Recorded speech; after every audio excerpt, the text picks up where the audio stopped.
Okay. Now, good morning, everyone. Today we are doing our final proper lesson on the Elizabethan England module. In the next lesson, you will have to answer a few knowledge questions that will help me assess what you have learned so far. It's not an assessment, even though I just used the word assess. It's just for me to see what you've learned and for you to remember what we studied. Seems reasonable enough. Now, today we'll be tackling the historical environment question, the 16 marker, also known as the big boy. Now, while this sort of question might look scary, it's actually the easiest way to pick up some points during an exam. Write something, anything, and you will have 1 or 2 points guaranteed. In other papers where there's spelling involved, spelling marks, you might even end up with 5 or 6 points if you write something essential, but you write it well. And that might make the difference between a fail and a passing grade. So do that. Don't leave anything blank in an exam. That's a very essential thing that you have to learn. Now that that's out of the way, let's look at the question itself. The topic is the Spanish Armada, something that we have covered in several lessons already, of course. But if you need a revision guide, there is a lot of material in the notes that I've uploaded, and according to AQA, the question, which is still a mystery, as always, could be something about the role of luck in early modern naval battles. As always, there are some online resources linked in the transcript, and we're going to tackle the question by looking at the following elements. What type of question is this? What do we write in the answer? And what does a model answer look like? Without further ado, let's do some history. First of all, what type of question is this? This question essentially asks you to explain the causes of the defeat of the Spanish Armada and gives away one possible cause, luck. This kind of question, which generally involves things like manors, castles, and other Elizabethan residences, will ask you to explain how and why certain things happen, and generally they will have a focus on causation and consequence. You can find a brief outline of what causation and consequence means for historian and for the history exam in the GCSE revision guide, which is also uploaded together with the classwork. But very briefly, it is the answer to the question, what caused this event and how did this event affect other events? The thing about causality, which is a fancy word to say causation, is that it's complex. No event or historical process has a single individual cause. Everything in human affairs is affected by countless factors. And to get a good exam response, you'll have to at least give the impression that you are aware of this complexity. The best way to do that is by providing historical examples and then explaining how they caused the event or process discussed in the question. Be careful not to write a grocery list of causes, okay? Don't say this caused it, then this, okay? Try to connect the causes to each other, okay? So, in short, this question is about causation. Causation is complicated. Show that you understand causation's complexity by providing numerous concrete examples. Moving on, what should you write in the answer? As we said, this question essentially asks you to explain the causes of the defeat of the Armada. I will not be making a very long explanation since most of you know what you need to know, and also you can use the notes provided. You can infer it from the notes, which are loaded in the classwork. So let's offer a quick summary of what could have been some of the causes for the Spanish defeat in order of importance. So, first of all, more important is on the top.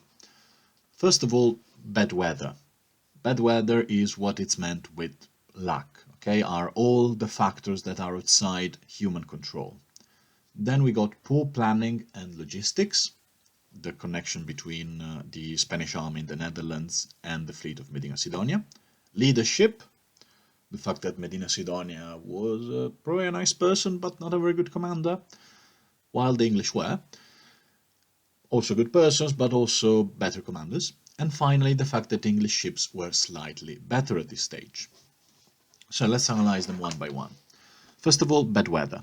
If you remember what we discussed in lesson, the Spanish fleet was scattered not destroyed, at the Battle of Gravelines, the one with the fire ships. You know, the English sent the fire ships into the Spanish fleet, and this didn't do many damage, but it affected the cohesion of the ships. They were not all together in a big giant blob that was impossible to attack, but every ship went in a different direction. One of the reasons why the outcome of the battle was, as we said, was so decisive was not because the fleet, as we said, had been defeated.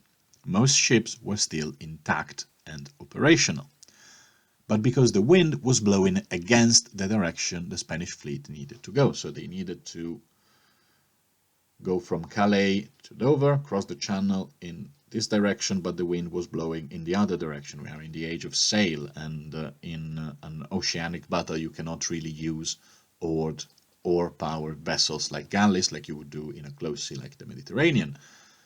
And so with the wind against, with the wind blowing in favor of the English that were attacking them, the Spanish fleet had very little choice but to try to regroup and move away. However, the Spanish were unable to regroup because they had been scattered, every ship for themselves, then regrouping again was very difficult. They had to retreat, and the only path that was open to them was along the coast of Britain, all around Scotland. Once there, most of the fleet, which at this stage was a bit battered but still functional, was completely destroyed, not by the pursuing English, but some unprecedented storms that sank more than half of the entire fleet. The King of Spain, Philip II, famously said, "I sent my men to fight against men, not against the wind." And he had a point. I mean, it does sound like an excuse, but he did have a point. It took years before another similar operation could be planned, let alone executed, so I think yes, this was a pretty important factor for the ultimate defeat of the Armada, but it was not the only one. There is another key point. The Spanish army in the Netherlands is, I can say it's one of my historical passions. I could go on for hours about it, but I'll just say one thing: it was serious business. It was the most effective fighting force in Europe in that period, full stop. It was also led by Alessandro Farnese, the Duke of Parma, and yes, that's where Parma ham comes from and when Parmesan comes from. And it's not just a land of fantastic food, he also happened to be a very gifted commander. So the idea of King Philip was to pick up this fantastic army he had gathered in the Netherlands, put it on his ships and ferry it over to England.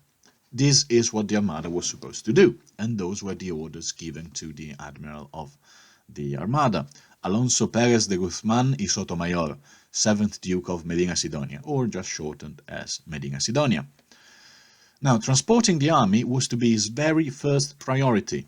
He didn't have to defeat the fleet. That could wait for later. First, pick up the army, ferry it to England, and then take care of the ships, which is not a very good tactical objective. First, you get control of the channel by destroying the fleet, and then when everything is fine, you ferry the troops.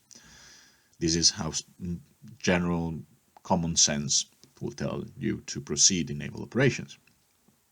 Furthermore, there have been some incredible confusion in the communication between Farnese, the general, and Medina Sidonia, the commander of the Armada, so that the Spanish fleet had to wait for days before it could pick up the army and ferry it over to England. This confusion, this lack of planning and coordination, the orders issued by Philip, created a lot of openings which the English were able to exploit in order to balance their numerical disadvantage. Another point was leadership.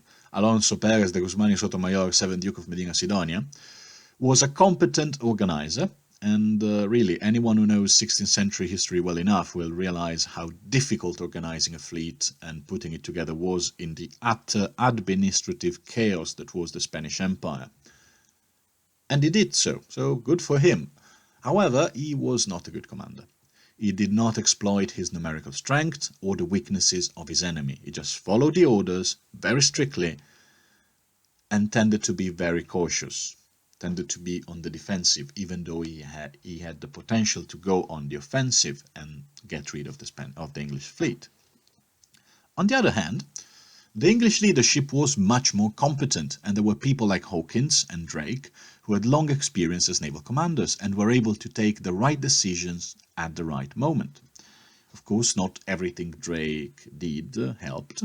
For example, there was this night battle after Gravelines when the English were pursuing the Spanish off the Channel.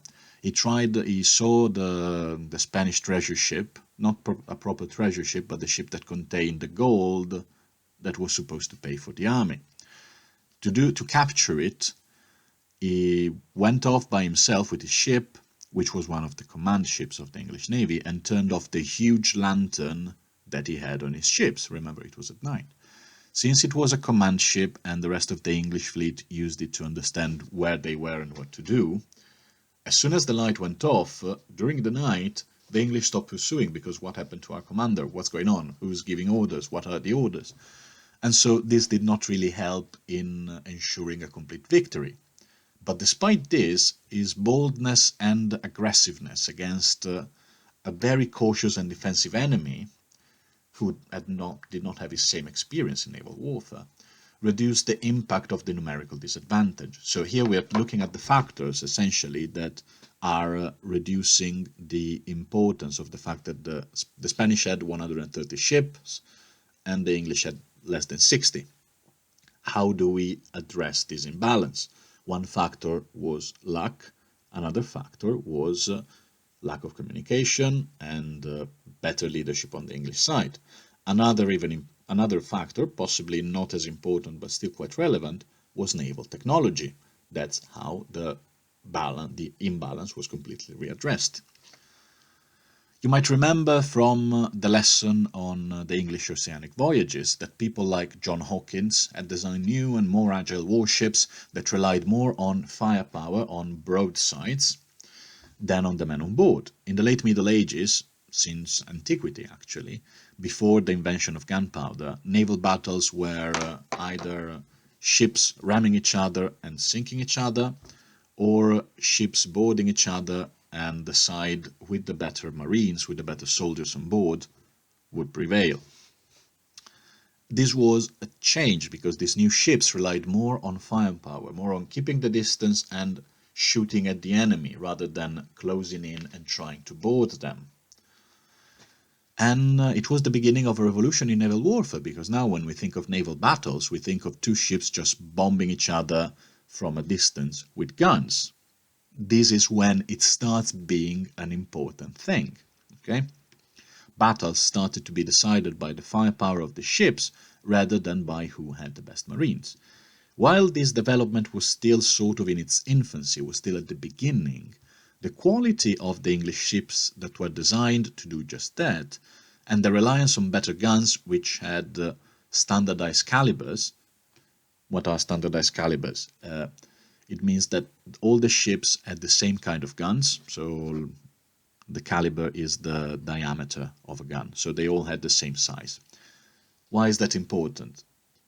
It's something that we might give for granted, but it was not, and most of the ships in the Spanish fleet had different calibers. Some had smaller ones, some had larger ones, and even in the same ships there were different calibers for all the guns. If you have an entire fleet which uses a single standard gun, you can produce more ammunition, more cannonballs. Producing the guns, it's easier because everyone is doing just the same thing. So supplying the ships with effective guns became easier, and fighting with them became easier. So quality of the ships, standardized calibers were also important factors in ensuring that the difference in numbers did not mean as much. So those were the facts, and as usual, I'm going to read a model answer. Model answer. I agree that luck, intended as a series of factors completely outside human control, was a decisive influence for the outcome of the Spanish expedition. While certain remarks made by King Philip II might sound like an excuse, he famously said, "I sent my men to fight against men, not the wind." It is also true that the wind direction and current direction during the Battle of Gravelines played a huge part in destroying the cohesion of the Spanish fleet, in giving a tactical advantage to the English navy and in forcing the Spanish to take the longer route back home along Scotland and Ireland. During the trip back home, luck played once again a fundamental part. Unable to sail across the Channel, the damaged Spanish fleet encountered some unprecedented storms, which put it completely out of use. But even if the Battle of Gravelines had not happened, the Spanish Armada was having some serious problems in planning the attack and in coordinating with the army of Alessandro Farnese, the commander of the Spanish expeditionary force that was supposed to invade England. The ambitious nature of the operation caused massive delays, and the Spanish admiral, the Duke of Medina Sidonia, was under clear orders. Picking up and transporting the troops was to be his first priority. The logistical chaos and Medina Sidonia's overly cautious leadership created a number of tactical openings which were used by the English commanders. This leads us to the next point, other connection. The quality of the leadership. While Medina Sidonia was a terrific organizer, able to put together a fleet despite the chaotic state of the Spanish administration at the time, he was no military leader, and during the campaign his caution nullified the advantage provided by his numerical superiority. On the other hand, the English fleet was placed under the leadership of some very experienced commanders, such as Francis Drake. Drake's daring personal initiatives, while not always successful, played a fundamental role in raising English morale and in exploiting the growing weaknesses of the enemy. Other English naval leaders, like John Hawkins, while slightly less famous for their operational prowess than Drake, were able to provide a decisive contribution to the outcome of the battle by designing more modern ships, which used standardized calibers for their guns, were more maneuverable than the Spanish galleons, and relied more on broadside fire than previous ships. Overall, while luck, in quotes, did play a decisive part in the events of 1588, there were other factors under human control, planning, leadership and naval technology, which contributed to the nullification of the Spanish Armada's numerical advantage and to its ultimate defeat. So, I hope that was instructive, and I am actually looking forward to read your answer. See you next time!